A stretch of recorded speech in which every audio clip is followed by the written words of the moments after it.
যদি আমরা রাজনৈতিক দলগুলোকে যদি আমরা একটা পরিবার মনে করি, তো দুই একটা ব্ল্যাক শিপ থাকতে পারে না, কুলাঙ্গার থাকতে পারে না। খুব কায়দা করে নানাভাবে একটা বয়ান তৈরি করে বিএনপির বিরুদ্ধে ব্যবহার করা হচ্ছে।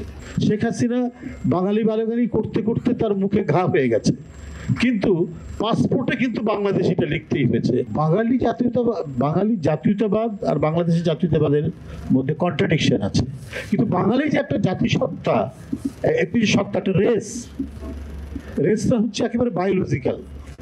এটা হচ্ছে একেবারে বায়োলজিক্যাল, এবং এইটা পশ্চিম বাংলার বাঙালি আমাদের বাঙালির মধ্যে কোনো পার্থক্য নাই।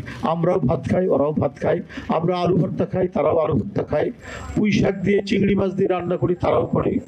এবং বায়োলজিক্যাল এই কারণে যে চেহারাগত দিক থেকেও খুব একটা গরমিল নেই। প্রায় যদি বিশ্বের যে কোনো দেশে পশ্চিম বাংলার লোককে আমাদের লোককে ছেড়ে দিলে পরে সবাই বলবে যারা একই রেস। পৃথিবীর বিভিন্ন দেশেও কিন্তু এই ধরনের রেস আছে, পলিটিক্যাল আইডেন্টিটি ভিন্ন। মমতা ব্যানার্জি কিছুদিন আগে বলেছেন যে ওরা বাঙালি আমরাও বাঙালি, মানে বাংলাদেশেরা এরাও বাঙালি আমরাও বাঙালি, কিন্তু আমাদের আইডেন্টিটি হচ্ছে, আমাদের ন্যাশনালিটি হচ্ছে আমরা ইন্ডিয়ান, ওরা বাংলাদেশি। শেখ হাসিনা বাঙালি বাঙালি করতে করতে তার মুখে ঘা হয়ে গেছে, কিন্তু পাসপোর্টে কিন্তু বাংলাদেশিটা লিখতেই হয়েছে। যেটা এত সত্য, এটা এত বাস্তব, আমার পলিটিক্যাল বাউন্ডারিকে এত বেশি চিহ্নিত করে, আমার স্বাধীন সত্তাকে এত বেশি নিশ্চিত করে যে বাংলাদেশি জাতীয়তাবাদের বিরুদ্ধে নানা ধরনের অপপ্রচার দিয়েও শেখ হাসিনা পাসপোর্টের মধ্যে ওটা রেখে দিতে বাধ্য হয়েছে।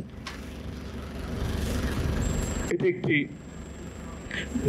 এমন ঘটনা আমরা অনেকেই হয়তো জানি বা জানি না, কিন্তু পাসপোর্টের মধ্যে শেখ হাসিনা আপনি বাদ দিতে পারেননি। মানে শেখ হাসিনার প্রবণতা হচ্ছে জিয়াউর রহমান যা করে গেছে সেটিকে রাখা যাবে না। যেমন সংবিধানের মধ্যে আল্লাহর নাম এবং আস্থা এবং বিশ্বাসের কথা বলেছেন, ওটাও বাদ দিয়েছেন। আবার বিসমিল্লাহির রহমানির রহিমটা বাদ দিয়েছে। এগুলো সমস্ত পলিটিক্যাল ব্যাপার, এটা উনি এটি করেছেন।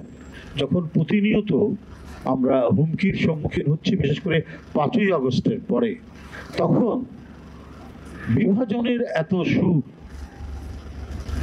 যে অমুক খারাপ আমরা ভালো, আপনি ভালো, সেটা খোঁজ করতে গিয়ে দেখা যাচ্ছে যে না, বালু মহলের সাথে বিএনপির লোক জড়িত যদি থাকে, জামাতের লোকও জড়িত আছে, সেটাও গণমাধ্যমে আসছে।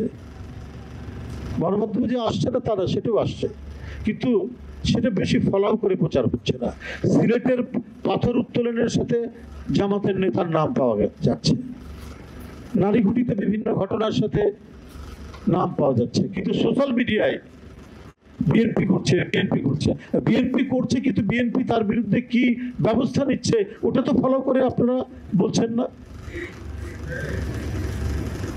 ওইটা তো বড় করে আপনারা কখনো দেখাচ্ছেন না যে হ্যাঁ, একটা পরিবারের মধ্যে থাকতে পারে, দুষ্ট ছেলে থাকতে পারে, তার সেই দুষ্ট ছেলেকে শাসন করছে কিনা বাবা মা, সেটা তো বিবেচনা করতে হবে। যে বাবা মা তার নিজের দুষ্ট ছেলেকে শাসন করে, সেই বাবা মা সবচেয়ে সার্থক বাবা মা। তো আপনারা সেইটা না তুলে খুব প্রথমে সরকারের একজন উপদেষ্টা শুরু করলেন, এখন সেই কোরাস এখন গাচ্ছেন একটি রাজনৈতিক দল। আমি গতকালকেও দেখলাম এই চাঁদাবাজি, বালু উত্তোলন, এই সেই, তো এখানে তো আপনাদেরও নাম পাওয়া যাচ্ছে। আর আমরা যে তাদেরকে বহিষ্কার করছি, পথ স্থগিত করছি, তাদেরকে বিভিন্ন শাস্তিমূলক ব্যবস্থা গ্রহণ করছি, সেটা তো বলছেন না। যদি আমরা রাজনৈতিক দলগুলোকে যদি আমরা একটা পরিবার মনে করি, তো দুই একটা ব্ল্যাক শিপ থাকতে পারে না, কুলাঙ্গার থাকতে পারে না। তো সেই রাজনৈতিক দলটি বা ওই পরিবার যদি কুলাঙ্গারের বিরুদ্ধে ব্যবস্থা নেয়, তাহলে সেই পরিবারটাই তো সবচেয়ে ভদ্র পরিবার, যথার্থ পরিবার। খুব কায়দা করে নানাভাবে একটা বয়ান তৈরি করে বিএনপির বিরুদ্ধে ব্যবহার করা হচ্ছে।